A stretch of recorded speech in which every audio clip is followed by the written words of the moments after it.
آج کے اس گہرے جائزے میں خوش آمدید۔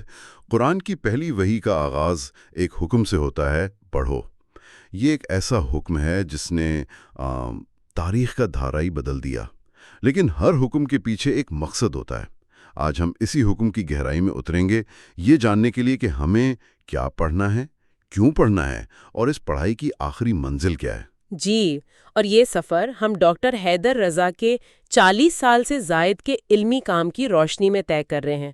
ان کی تحقیق نے قرآن کے باطنی مفاہیم کو سمجھنے میں ہزاروں لوگوں کی رہنمائی کی ہے، اور ہم ان کے بے حد شکر گزار ہیں۔ بالکل، اور یہ بھی واضح کر دیں کہ یہ جو بھی ہم بات کر رہے ہیں، یہ ڈاکٹر صاحب کے لیکچر سے ہماری اپنی سمجھ ہے۔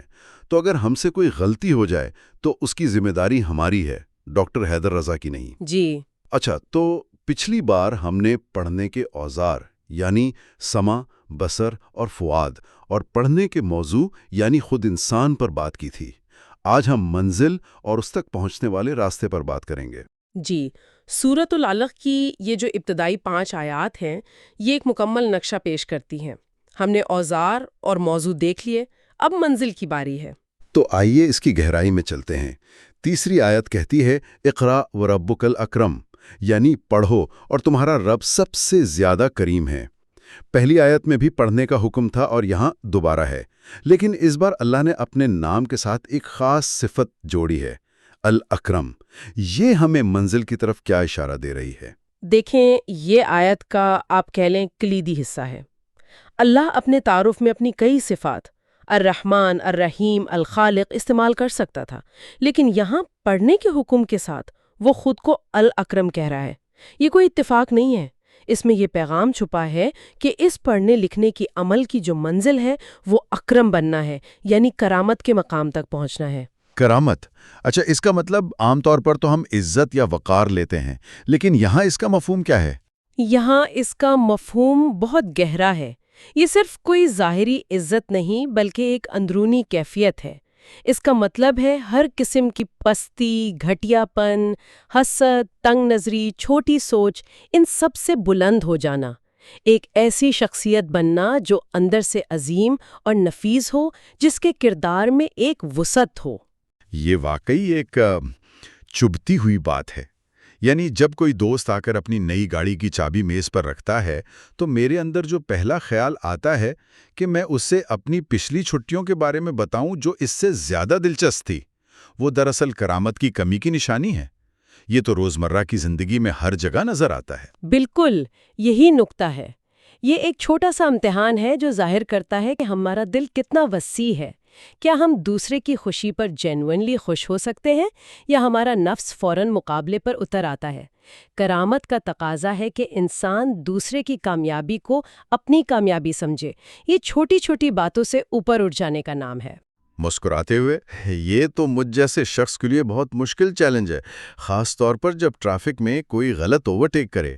لیکن میں آپ کی بات سمجھ رہا ہوں، اصل امتحان تو مشکل حالات میں ہی ہوتا ہے۔ جی بالکل، اور اس کی بہترین مثالیں ہمیں ائمہ علیہم السلام کی زندگی میں ملتی ہیں۔ لیکچر میں 5ویں امام محمد باقر علیہ السلام کا ایک واقعہ سنایا گیا جو رونگٹے کھڑے کر دیتا ہے۔ ایک شخص نے بھری محفل میں امام کی والدہ کے بارے میں انتہائی نازیبا الفاظ کہے۔ اب یہ ایک ایسی بات تھی جس پر کسی بھی شخص کو شدید غصہ آ سکتا ہے۔ جی بالکل۔ لیکن امام نے کمال وقار اور کرامت کا مظاہرہ کیا۔ انہوں نے پلٹ کر فرمایا، اگر تم سچ کہہ رہے ہو تو اللہ میری ماں کی مغفرت کرے، اور اگر تم جھوٹ بول رہے ہو تو اللہ تمہاری مغفرت کرے۔ ناقابل یقین ہے، یعنی اس لمحے میں بھی ذاتی حملے کا جواب غصے سے نہیں بلکہ دعا سے دیا۔ یہ اپنی ذات پر مکمل کنٹرول اور کردار کی وہ بلندی ہے جس کا تصور کرنا بھی مشکل ہے۔ یہ کمزوری نہیں، یہ تو روحانی طاقت کی انتہا ہے۔ یہی کرامت ہے، اپنی ذات کو اتنا بلند کر لینا کہ دوسرے کی برائی آپ کو پستی کی طرف نہ کھینچ سکے۔ اگر یہ صفت پیدا نہیں ہوئی تو ہماری ساری عبادتیں اور علمی کاوشیں شاید بے معنی رہ جائیں، کیونکہ دین کا اصل ہدف ایک خوبصورت کردار کی تعمیر ہے۔ اچھا، تو منزل ہے کرامت بننا، ایک ایسی شخصیت جو پستی اور تنگ نظری سے پاک ہو۔ یہ ایک بہت بلند معیار ہے۔ میرے ذہن میں فوراً سوال آتا ہے کہ اس بلند مقام تک پہنچنے کا کوئی نقشہ، کوئی راستہ بھی تو بتایا گیا ہوگا۔ اگلی آیت شاید اسی راستے کی طرف اشارہ کرتی ہے۔ جی بالکل، چوتھی آیت کہتی ہے الذی علم بالقلم، یعنی وہ ذات جس نے قلم کے ذریعے سکھایا۔ تو منزل کرامت ہے اور راستہ علم ہے، لیکن یہاں بھی الفاظ بہت اہم ہیں۔ علمہ کا لفظ اس میں کچھ خاص ہے؟ ہاں، عربی زبان میں علم کا مطلب ہے جاننا، اور علمہ جس پر تشدید ہے اس کا مطلب ہے سکھانا۔ لیکن یہ تشدید صرف سکھانے پر زور نہیں دیتی، بلکہ یہ ایک مسلسل اور جامع عمل کی طرف اشارہ ہے۔ یہ ایسا نہیں کہ اللہ نے ایک بار سکھا کر چھوڑ دیا، بلکہ یہ ایک جاری عمل ہے۔ کائنات کے ہر ذرے میں، ہر لمحے وہ ہمیں سکھا رہا ہے۔ ہمارا کام صرف اس سکھانے کے عمل کو پہچاننا ہے۔ یہ علم ہم پیدا نہیں کرتے، یہ عطا کیا جاتا ہے۔ اور علم عطا کرنے کا ذریعہ قلم کو بتایا گیا ہے۔ جب ہم قلم کا لفظ سنتے ہیں تو ذہن میں فوراً وہی چیز آتی ہے جس سے ہم کاغذ پر لکھتے ہیں، لیکن یہاں بات کائنات کی تخلیق کا تناظر میں ہو رہی ہے، تو ظاہر ہے کہ یہ کوئی عام قلم نہیں ہو سکتا۔ لیکچر میں اس پر کیا روشنی ڈالی گئی ہے کہ یہ کیسا قلم ہے؟ یہ ایک بہت گہرا سوال ہے۔ یہ وہ قلم نہیں جو ہمارے ہاتھ میں ہے، یہ وہ الہی قلم ہے جس نے پوری کائنات کی تقدیر لکھی ہے۔ یہ وہ اصول اور قوانین لکھتا ہے جن پر کائنات چل رہی ہے۔ لیکچر میں ایک بہت خوبصورت مثال دی گئی تھی۔ آج ہم ایک چھوٹی سی DVD پر ڈیٹا لکھنے کے لیے لیزر بیم استعمال کرتے ہیں، ہے نا؟ وہ لیزر بیم بھی ایک قسم کا قلم ہے جو ہمارے ہاتھ والے قلم سے کہیں زیادہ طاقتور ہے، اور ایک چھوٹی سی ڈسک پر پوری لائبریری محفوظ کر سکتا ہے۔ واہ! تو قلم کا مطلب کائنات کو لکھنے والا کوڈ یا الہی فارمولا ہے۔ اس کا مطلب تو یہ ہوا کہ جب ایک ماہر حیاتیات DNA کے اسٹرکچر کو دیکھتا ہے تو وہ اصل میں اسی قلم کی لکھی ہوئی تحریر پڑھ رہا ہے۔ بالکل۔ اور ایک ماہر فلکیات جب کہکشاؤں کے راستوں کا مطالعہ کرتا ہے تو وہ اسی کتاب کا ایک اور باب سمجھنے کی کوشش کر رہا ہے۔ آپ نے بالکل صحیح سمجھا۔ پوری کائنات ایک کتاب ہے جو اس قلم سے لکھی گئی ہے۔ اس قلم نے زندگی کی ہر شے پر، ہر مظہر پر، ہر مخلوق پر اپنی کوئی نہ کوئی نشانی، کوئی نہ کوئی آیت لکھی ہے۔ ہمارا کام ان نشانیوں کو پڑھنا اور ان میں چھپے ہوئے حق کو سمجھنا ہے۔ یہ علم صرف مدرسوں یا یونیورسٹیوں کی کتابوں تک محدود نہیں ہے۔ ایک منٹ، یہاں میں تھوڑا الجھ گیا ہوں۔ اگر ایک ماہر فلکیات اپنی پوری زندگی کہکشاؤں پر تحقیق کرتا ہے، اربوں نوری سال دور ستاروں کے بارے میں وہ سب جانتا ہے جو کوئی اور نہیں جانتا، تو کیا آپ یہ کہہ رہی ہیں کہ قرآن اسے عالم نہیں مانے گا صرف اس لیے کہ وہ خدا کو نہیں مانتا؟ اس کے پاس تو ہم سب سے زیادہ معلومات ہیں۔ یہ بات ہضم کرنا تھوڑا مشکل ہے۔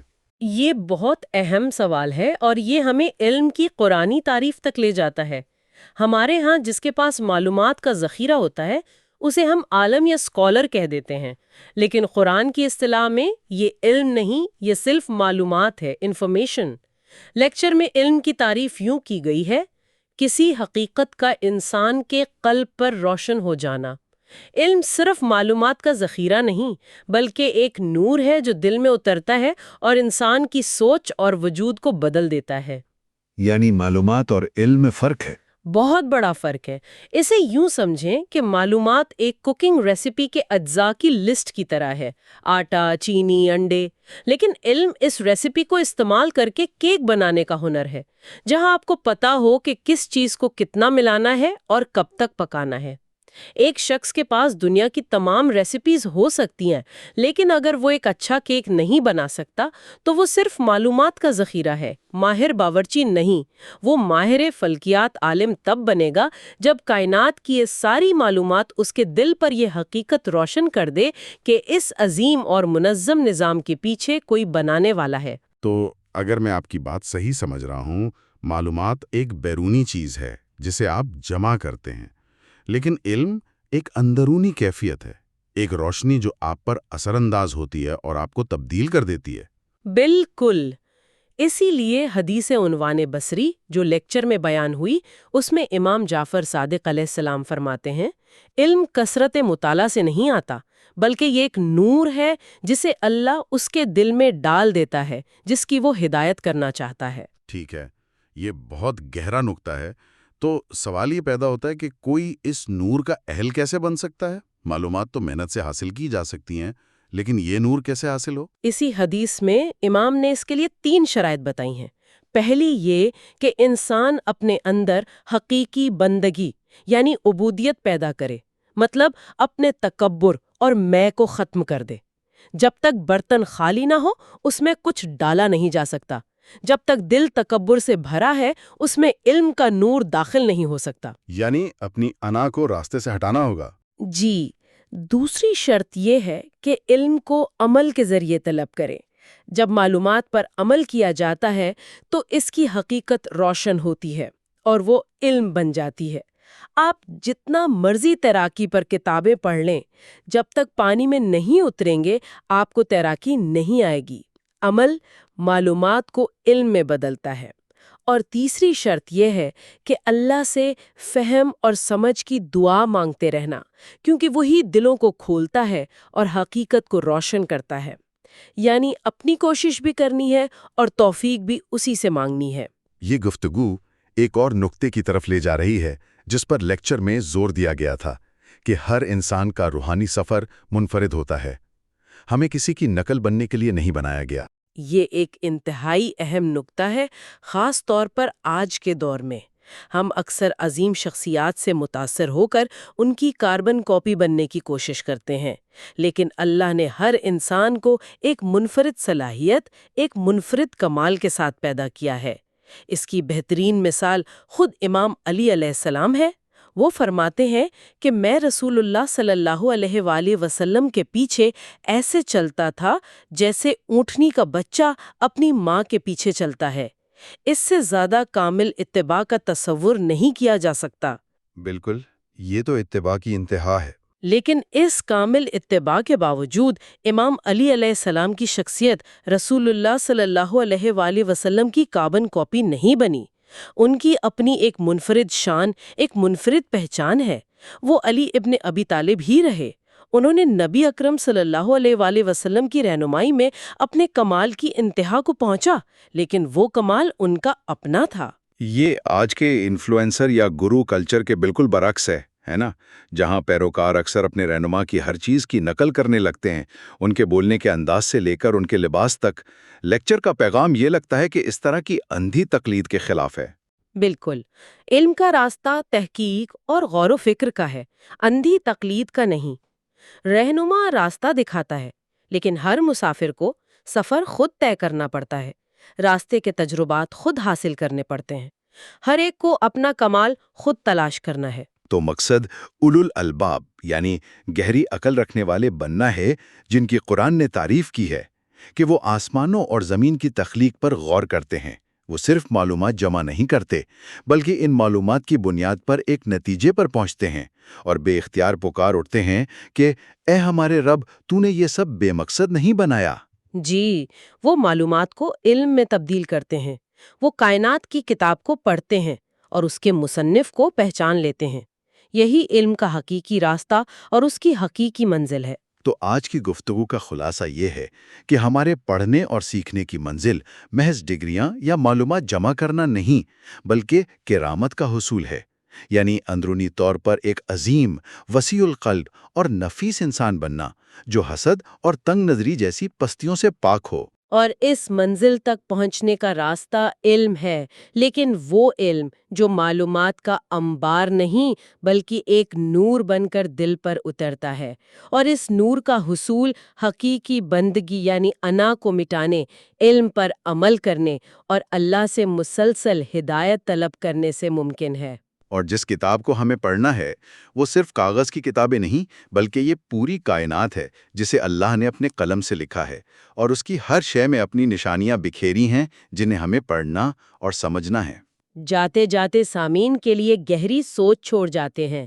امام علی علیہ السلام نے نہج البلاغہ میں فرمایا کہ انسان 3 قسم کے ہیں: عالم ربانی یعنی وہ عالم جس کا تعلق رب سے ہے، راہ نجات پر چلنے والا طالب علم، اور باقی سب کوڑا کرکٹ، ہمجن رعاہن ہے جو ہر آواز کے پیچھے چل پڑتے ہیں۔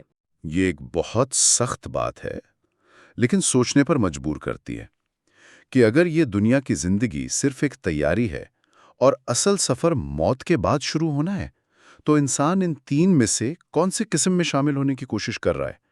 کیا وہ علم کے نور سے خود کو اور دوسروں کو روشن کر رہا ہے؟ یا کم از کم اس نور کی تلاش میں ایک مخلص طالب علم ہے؟ یا پھر وہ صرف بھیڑ کا حصہ ہے جس کی اپنی کوئی سمت نہیں؟ اس سوال پر غور کرنا شاید اس پورے سفر کا نقطۂ آغاز ہے۔